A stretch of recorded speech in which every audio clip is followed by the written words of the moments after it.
My parents said, "Your family, so you work for free," while paying my sister thousands, but when I walked away, I took everything they needed to survive. Hey Reddit. I am Naomi, 26F. My family runs a small but growing event planning business. It was my mother's passion project that blossomed into something bigger once my older sister, Haley, came on board.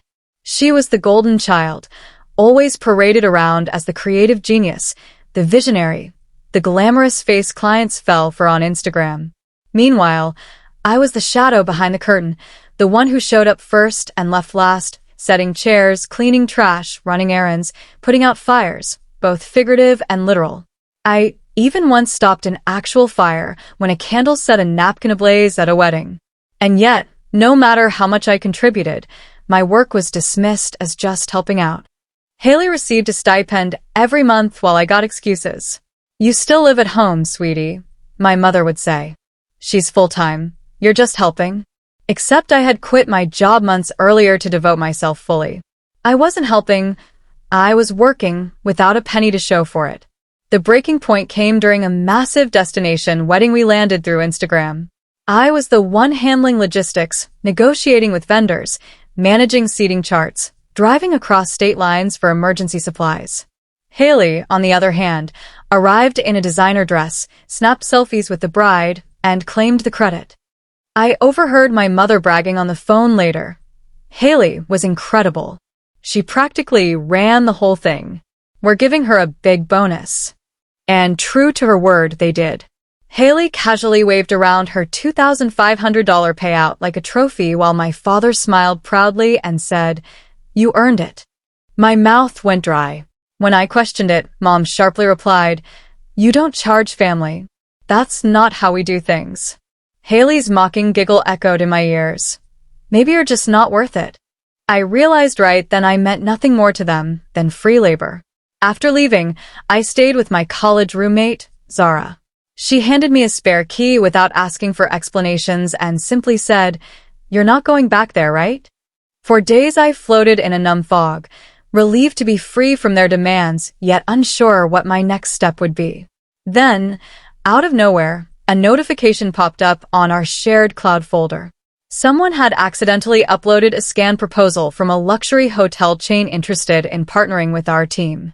The letter highlighted the recent destination wedding and praised the professionalism they saw. Names were listed: Haley as lead coordinator, Mom as executive planner, Dad as operations director. My name wasn't mentioned once. Worse still, in the email thread, Haley had replied directly to the hotel representative writing, "My sister helps sometimes, but isn't part of the formal team. We like to keep things professional." Something inside me snapped. All the hurt solidified into a cold, clear realization. I had been the backbone of that business, and they had erased me. While Haley showed off filtered photos, I built the website, managed invoices, set up client software, organized vendor contracts, and kept everything running. They had forgotten that I had the keys to it all. So, I gathered every document, every testimonial, every receipt with my name on it, and I wrote a letter. But not to them, to the hotel. In calm, professional language, I introduced myself as the actual coordinator who handled the work. I offered to provide proof of my contributions, with client reviews to back me up. The response came within an hour. "Naomi, thank you for reaching out. We'd love to hear more. Can you join a call tomorrow?" My hands shook as I agreed. The following day, I faced 3 hotel executives on a video call. They asked me to walk them through the wedding step by step. I presented every detail, every contract, every midnight email from the bride thanking me for saving the day when vendors failed. By the end, one executive leaned forward and said, "It's very clear who ran the show." Then came the words that changed everything. "Naomi, if you're interested, we'd rather work directly with you. Would you be open to a separate arrangement?" For 10 seconds I sat frozen, then managed to say, "Yes, absolutely." At that moment, I knew my family's grip on my life was over. I didn't immediately tell my family about my new partnership. I let them bask in their illusion while the hotel quietly shifted all communications to me. Within days, Progress reports began landing in my inbox instead of theirs. Soon after, Haley called for the first time since I left. Hey, random question. Do you still have the vendor logins? I, can't seem to access them. I smiled to myself and replied calmly, Oh, those got transferred. I'll handle it. Her voice tightened. Transferred to who? I didn't answer, just said, Don't worry about it, before hanging up. The announcement came that weekend. The hotel posted on Instagram, welcoming me as their exclusive event coordinator. They even used a candid photo of me at a wedding, focused, professional, everything my family pretended I wasn't.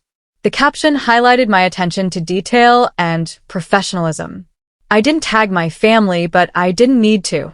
Clients, friends, and even relatives flooded my phone with congratulations. My family found out like everyone else, publicly. 3 days later, my mother called, furious. Naomi, what the hell is this? Why is your face on the hotel's page? You're stealing from us. I let her rant until she paused for air. Then I said quietly, I didn't steal anything. I showed them the work I've always done. They chose professionalism. They chose me. She fell silent, then snapped, You don't compete with family. For the first time, I laughed. Funny, you're the one who said family means working for free. Then I hung up. Haley showed up next, red-faced and trembling at Zara's apartment.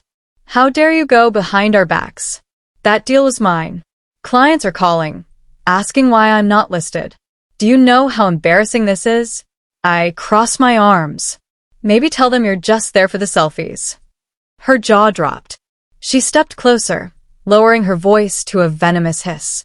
You're nothing without us. They'll figure that out soon enough. But I wasn't the silent girl she used to bully. I met her stare and smiled. We'll see. Then shut the door in her face. Days later, my father emailed me, not called, with his classic passive aggression. We should all sit down. The hotel contract belongs to the family business. It would be best if you signed it over. I forwarded his email to the hotel rep without comment. Within hours, the rep replied directly to him. Our contract is with Naomi alone. Please refrain from contacting us regarding this matter. They copied me on the response. I nearly printed and framed it. Word spread quickly. Clients who once tiptoed around my mother's favoritism began reaching out to me privately, saying they always knew I was the one keeping things together.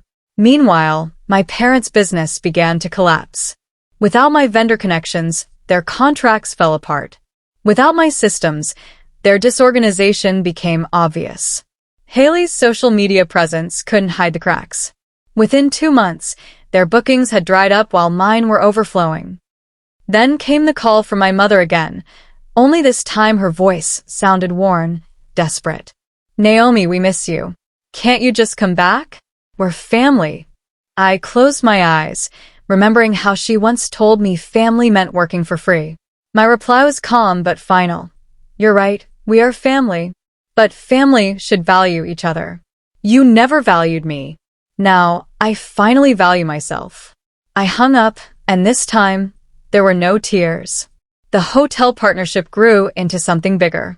I opened my own agency, independent and respected. Clients appreciated my work ethic and professionalism.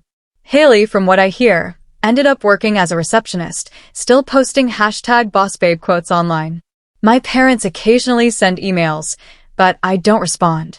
Because in the end, the real victory wasn't the money or the contracts. It was the liberation that came from walking away. Sometimes silence, backed by success, is the loudest revenge of all. Would you have forgiven them if this were your family? Comment below with your thoughts, and don't forget to hit like and subscribe for more stories where karma writes itself.